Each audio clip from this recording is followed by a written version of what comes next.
Assalamualaikum warahmatullahi wabarakatuh. Halo teman-teman, selamat datang kembali di channel saya. Pada video kali ini, saya akan membahas materi mengenai intervilan ya.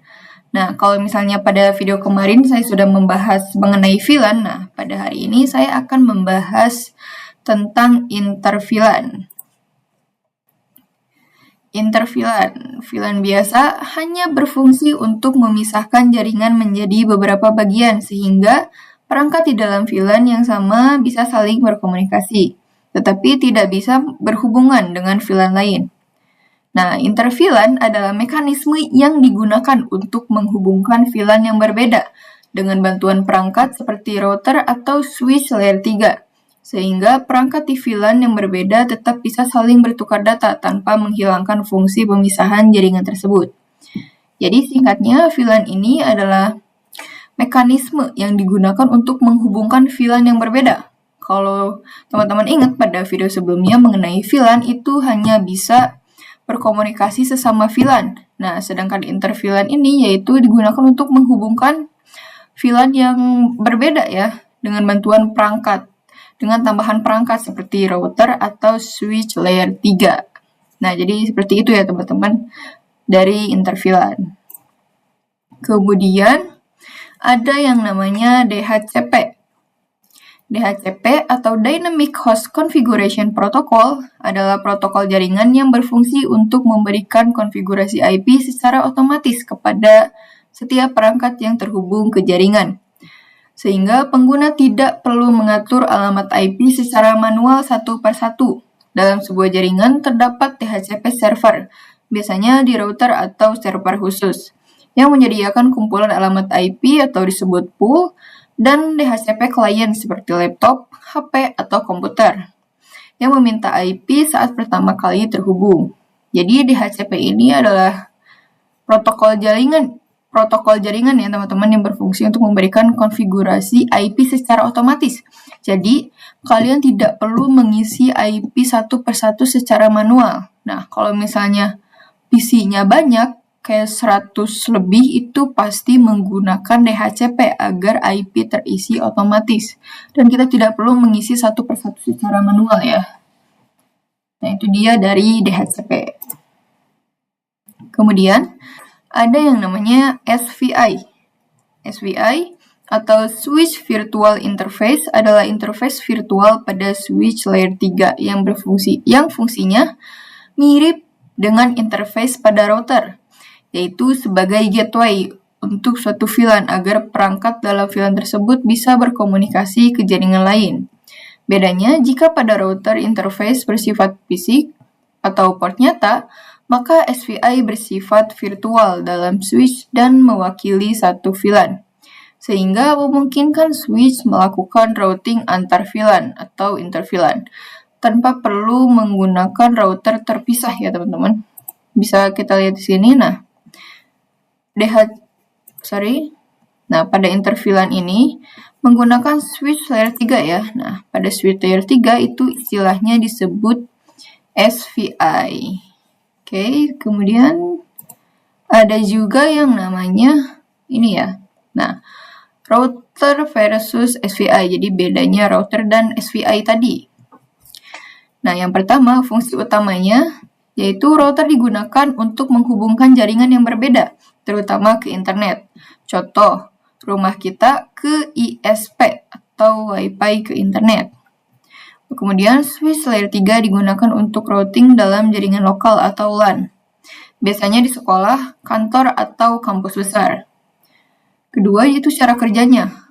Router routing berbasis software lebih fleksibel, tapi bisa lebih lambat. Fokus ke pengaturan jalur antar jaringan luas atau WAN. Switch layer 3 routing berbasis hardware atau ASIC ya. Kemudian fokus ke kecepatan dalam jaringan internal. Nah, jadi itu dia ya teman-teman pengertian dari interVLAN, DHCP, kemudian ada juga SVI, dan di sini perbedaan router dan SVI ya. Selanjutnya, saya akan langsung saja implementasikan pada aplikasi Cisco Packet Tracer mengenai interVLAN dan DHCP serta SVI. Oke teman-teman, di sini saya sudah masuk ke dalam aplikasinya, yaitu aplikasi Cisco Packet Tracer yang biasa saya gunakan. Nah, di sini yang pertama akan saya lakukan, saya akan membuat topologinya terlebih dahulu. Sebelum ke interVLAN, saya juga akan membuat VLAN-nya terlebih dahulu. Yang pertama, saya akan membuat topologinya. Kemudian di sini saya menggunakan komponennya itu masing-masing 3 switch ya. Nah, setiap switch ini memiliki 4 PC.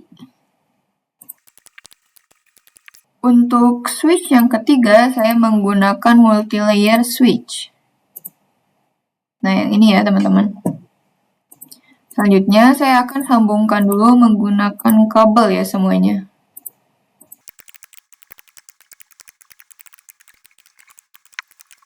Oke, ini saya sudah selesai membuat topologinya ya, dan sudah saya sambung-sambungkan, teman-teman. Nah, di sini sebelum ke konfigurasi interVLAN, seperti yang saya katakan di awal, saya akan membuat VLAN-nya terlebih dahulu. Kalian masuk ke switch, masuk ke mode CLI, enable configure terminal. Nah, kalau kalian ingat, yang pertama yaitu kita membuat VLAN name dan VLAN number terlebih dahulu ya. Sebelum itu, saya akan menandai terlebih dahulu ke setiap VLAN yang akan digunakan serta IP-nya. Di sini saya sudah selesai menandai antar VLAN-nya ya teman-teman. Di sini mulai dari VLAN 11 saya namai lab, kemudian IP address-nya yaitu 192.168.1.1/24. Kemudian untuk VLAN 12 saya namai dengan kelas, yaitu dengan IP 192.168.2.1. Oke, kita lanjut saja. Kalian masuk ke switch. Di sini kalian ketikkan enable configure terminal. Nah, yang pertama yaitu kalian membuat VLAN name dan juga VLAN number ya. VLAN 11 dengan name lab. Kemudian VLAN 12 dengan name kelas. Oke, di sini kalian exit. Di sini kalian menggunakan switch port mode akses terlebih dahulu ya. Nah, di sini kalian masukkan interface range-nya terlebih dahulu. Interface range FA01 dan FA03. 0/1, FA0/3. Enter. Nah, di sini kalian langsung saja switch port mode akses. Switch port akses VLAN 11. Enter. Kemudian kalian exit. Lakukan hal yang sama pada VLAN 12. Interface range FA0/2 dan FA0/4 ya, yang mengarah ke VLAN 12 yaitu VLAN kelas. FA 0/2, 0/4. 0/4.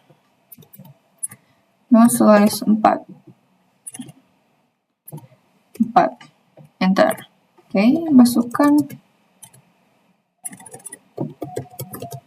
switch port mode akses, lalu switch port akses VLAN 12.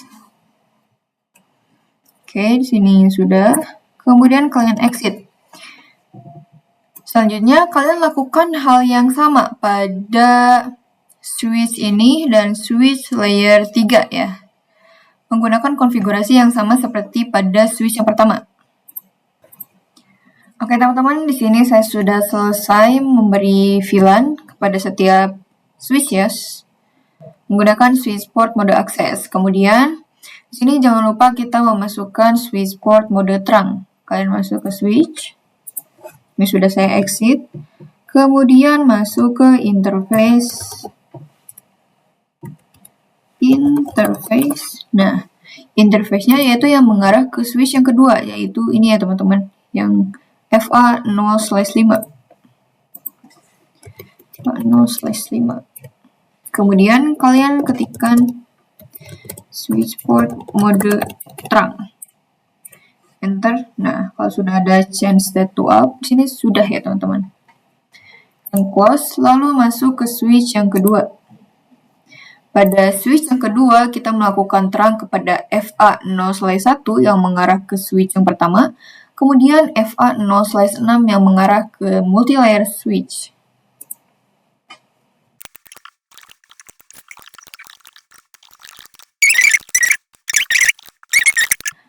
Oke, setelah itu lakukan hal yang sama pada multi-layer switch.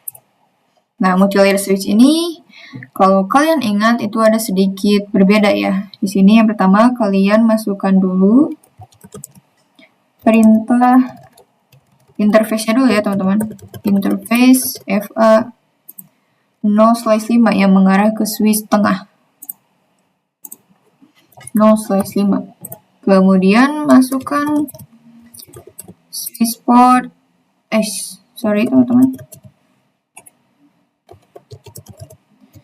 Switch port terang encapsulation .1Q. Lalu enter. Setelah itu baru kalian masukkan switch port mode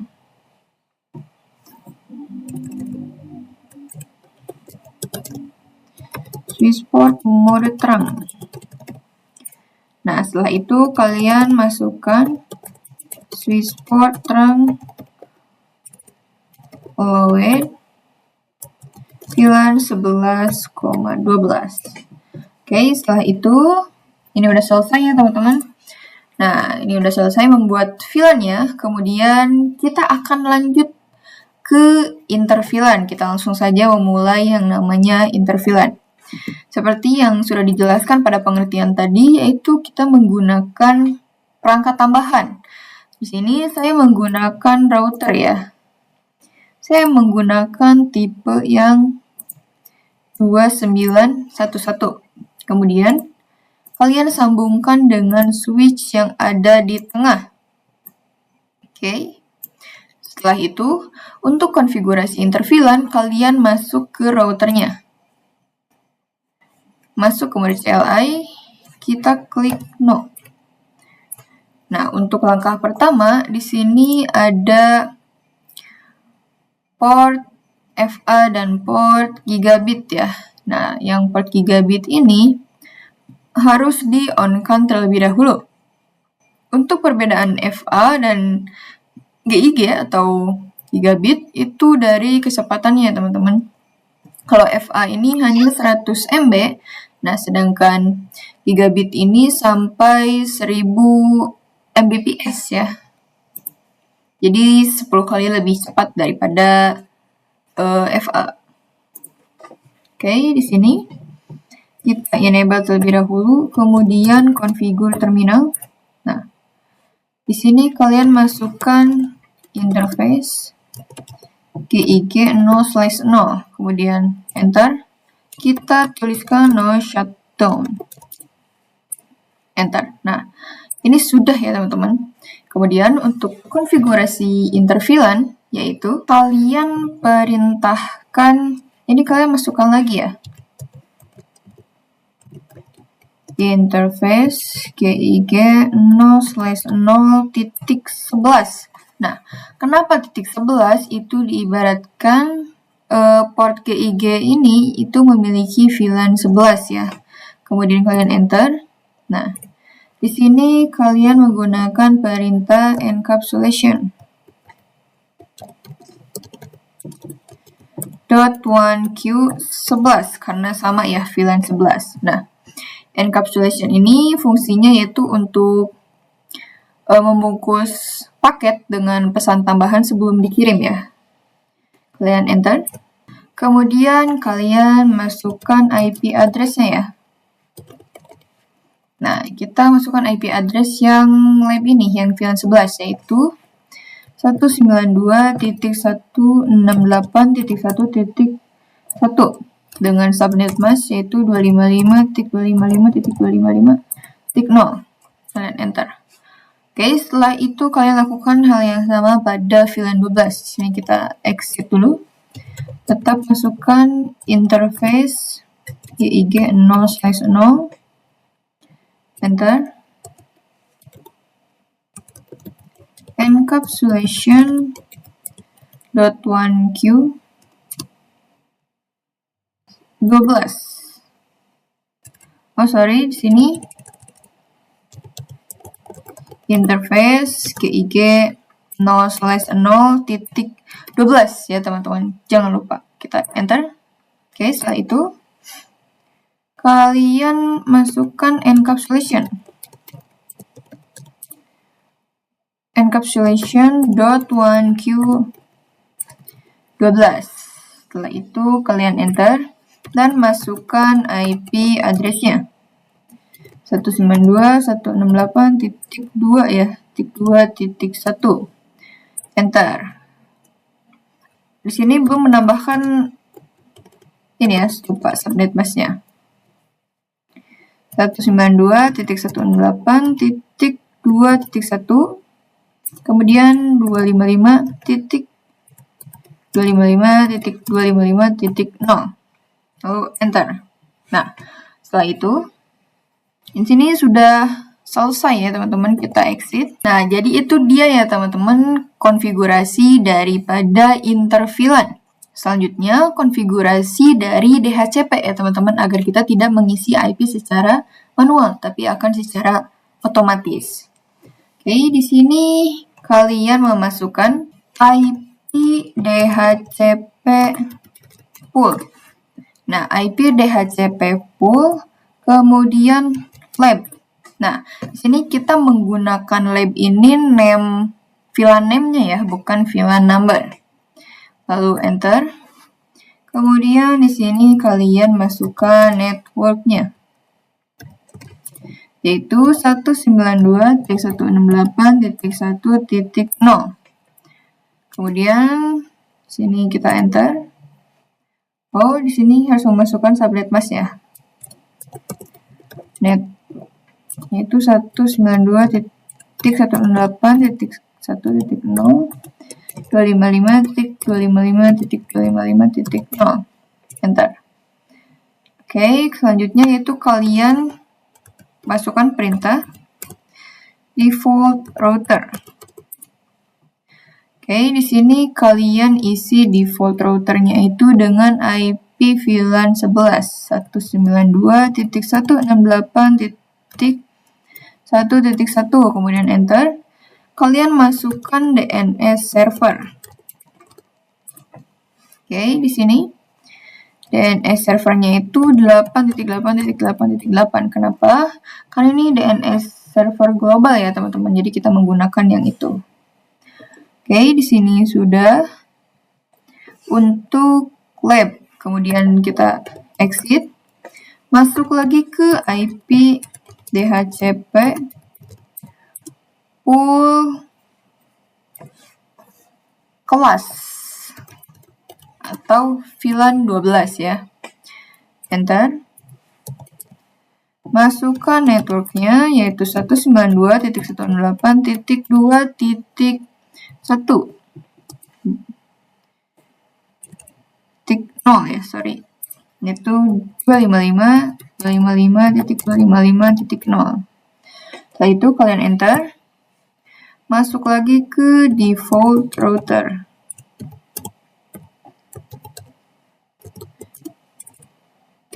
Default router yaitu 192.168.2.1. Enter, masukkan DNS servernya juga sama ya. Server 8.8.8.8. Oke, kita exit. Nah, jadi seperti itu ya teman-teman konfigurasi daripada DHCP. Oke, saya cek lagi. Ini sudah. Kita coba close.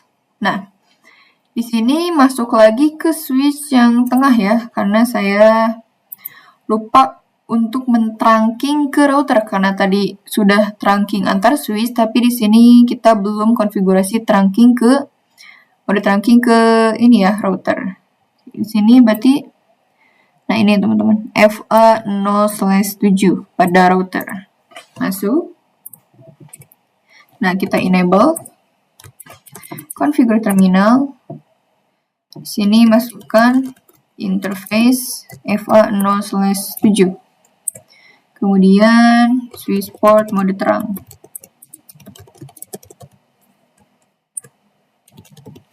Enter. Oke, teman-teman, di sini kita sudah mentrunking ke router dan sudah ke antar switch juga. Sekarang kita coba apakah DHCP-nya berhasil atau tidak.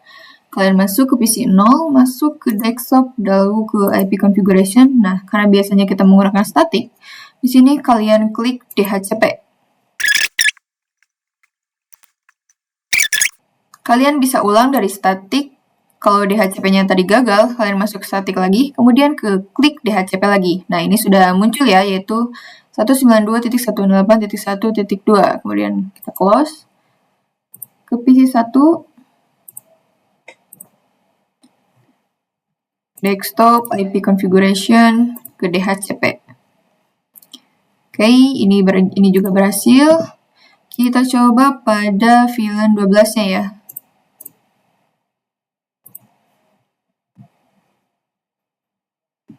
Nah, ini juga berhasil. Kemudian kalian aktifkan DHCP-nya ke semua PC ini ya, PC yang kita gunakan.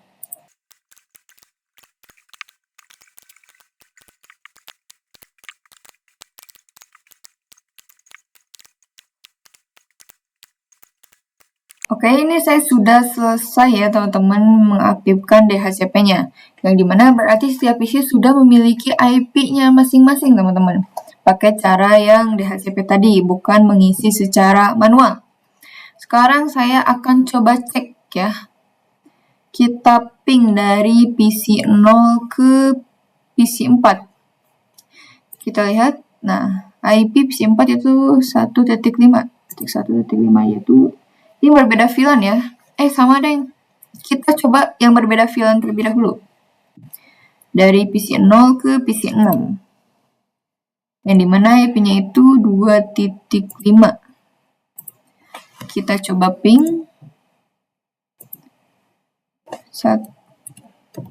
Ping 192.168.2.5. Kita enter. Oke, kita lihat di sini. Nah, awalnya memang request timeout ya, karena dia itu butuh waktu yang cukup sedikit lama ya teman-teman. Nah, kemudian selanjutnya dia akan reply, dia akan berhasil, yang artinya ini sudah berhasil ya teman-teman konfigurasi interVLAN-nya, karena dia sudah bisa saling berkomunikasi dengan berbeda VLAN. Kita coba dari PC 3 ke PC 4 dengan berbeda VLAN. Kita tunggu di sini. Kalau file kita ulang, klik 2 kali. Nah, ini sudah sukses ya teman-teman. Kenapa tadi request timeout lalu ada file dulu? Karena itu membutuhkan waktu ya teman-teman. Ini tuh membutuhkan waktu terlebih dahulu. Tetapi akhirnya pasti akan berhasil ya. Nah, jadi seperti itu ya teman-teman. Kemudian saya akan mengimplementasikan bagaimana SVI itu, tapi di sini saya tidak menggunakan SVI. Di sini saya menggunakannya mencontohkan hanya sebagai perbandingan. Saya masuk ke multi-layer switch. Nah, di sini kalian enable configure terminal. Kemudian kalian langsung saja interface VLAN 11 misalnya. Nah, kemudian kalian masukkan IP address-nya 192.168.1.1, kemudian 255.255.255.0, kemudian enter. Oke, setelah itu kita coba cek ya dengan menggunakan perintah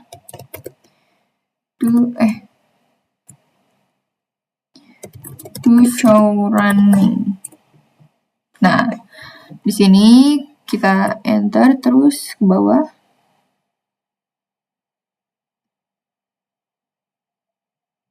Nah, Ini merupakan VLAN yang tadi kita tambahkan ya teman-teman, yang sudah saya tambahkan. Oke, jadi sudah selesai. Kita mengimplementasikan mulai dari inter VLAN, lalu dari DHCP, dan yang terakhir yaitu ada SVI. Nah, jadi cukup sekian video kali ini. Saya harap teman-teman semua mengerti dengan apa yang saya jelaskan. Terima kasih sudah menonton, dan see you in the next video.